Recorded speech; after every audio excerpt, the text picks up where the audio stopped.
Welcome to If This Car Could Talk. This week's feature car is my own 2005 Mercury Grand Marquis. While this is certainly not a rare or valuable car, it does have a special story, and that's what this channel is all about. The Grand Marquis name has a long history with the Ford Motor Company's Mercury division. The name debuted in 1967 as simply Marquis. It was a mid-level trim option on the full-sized cars that year.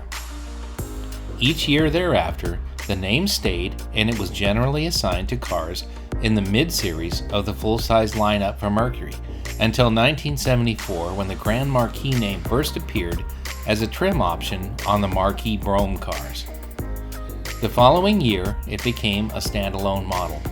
As the name implies, this was the top of the line, not only in the full-size Mercury lineup, but was the top dog for all of the Mercuries in both standard features and trim levels of the interior and exterior until 1982. Even though Ford downsized their cars in 1979, the Grand Marquis and the Ford Ltd Crown Victoria were now the largest sedans, and they all rode on the then new Panther chassis. This series also includes the Lincoln Town Car, and all are full-framed cars. 1983 would be a big year at Ford. The Mustang would get a new GT model and a new convertible, the first in 10 years. The Thunderbird and the Mercury Cougar got a very expensive and radical facelift.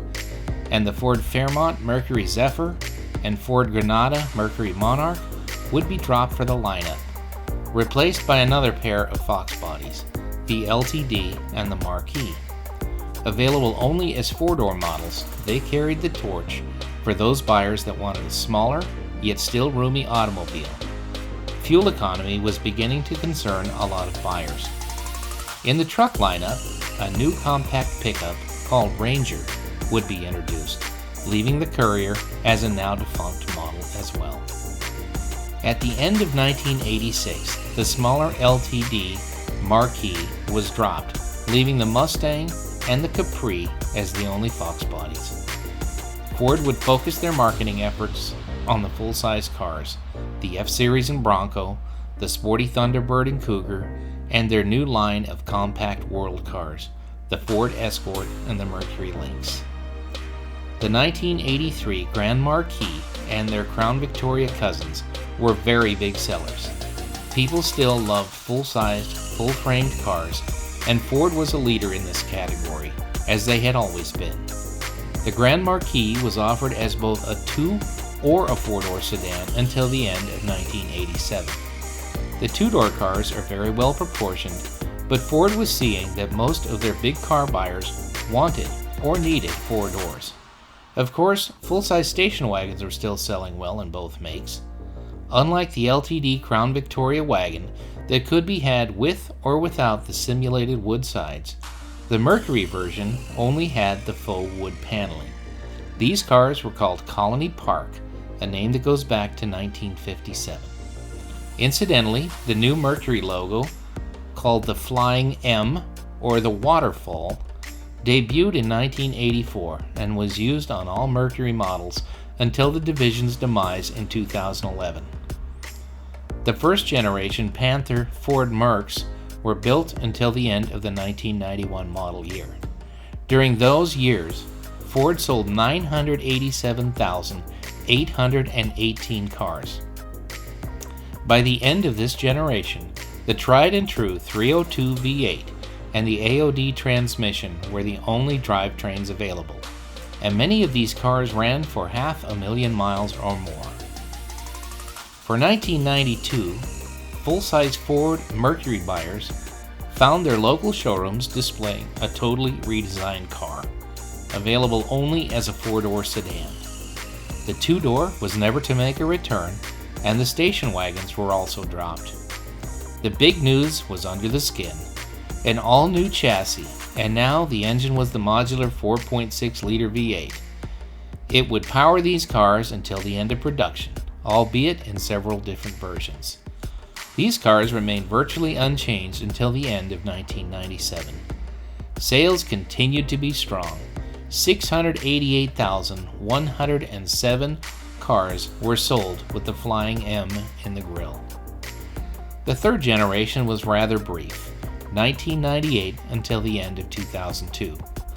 This series was abbreviated because Ford was designing an entirely new chassis for 2003, including rack and pinion steering.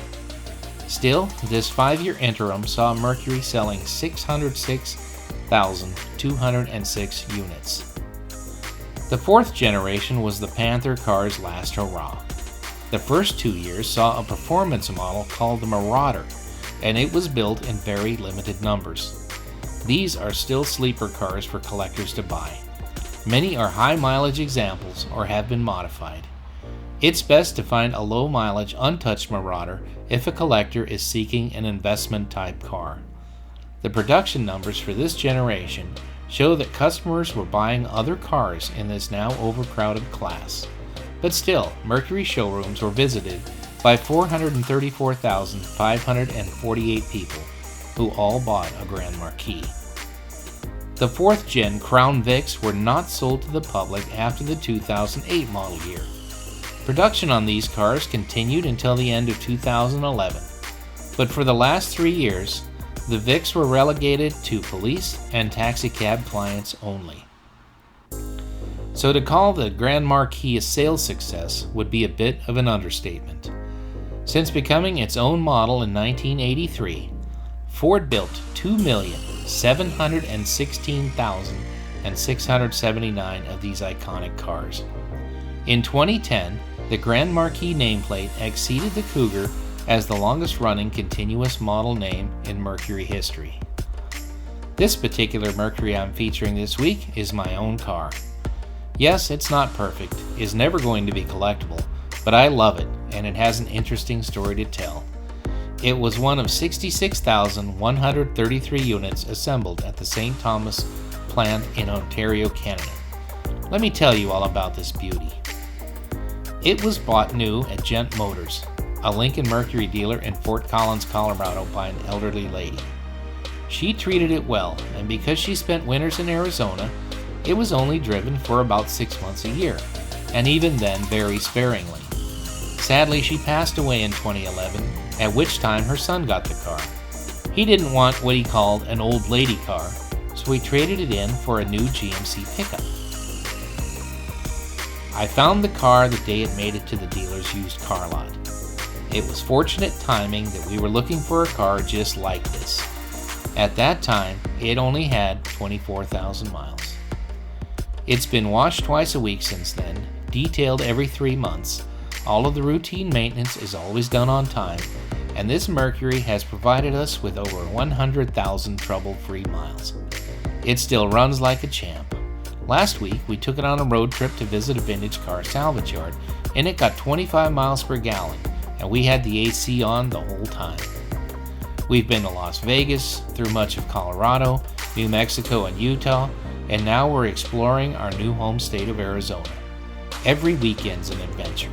I just love road trips. The only problems I've ever had is that the AC stopped working last year. I've needed a couple of windshields, and I've had minor cosmetic damage from parking lot encounters, plus a minor scrape with a semi-truck.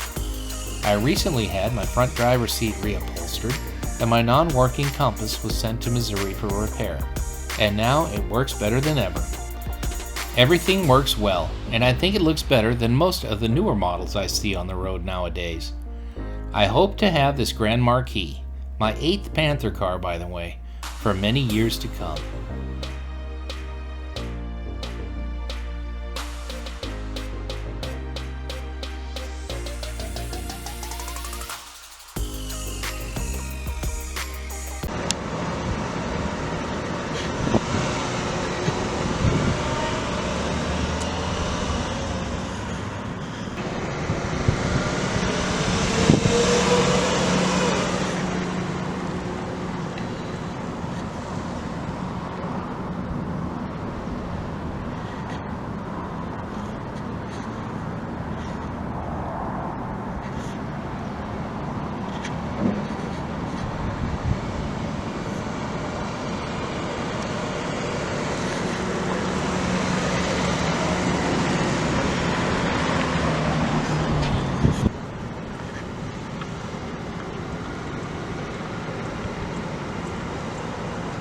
Hey, if you like this video, be sure to give it the thumbs up and hit that subscribe button so you never miss any of my weekly videos.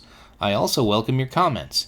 If you have a vehicle with a fascinating story that you'd like me to showcase, you can email me at ifthiscarcouldtalk@gmail.com.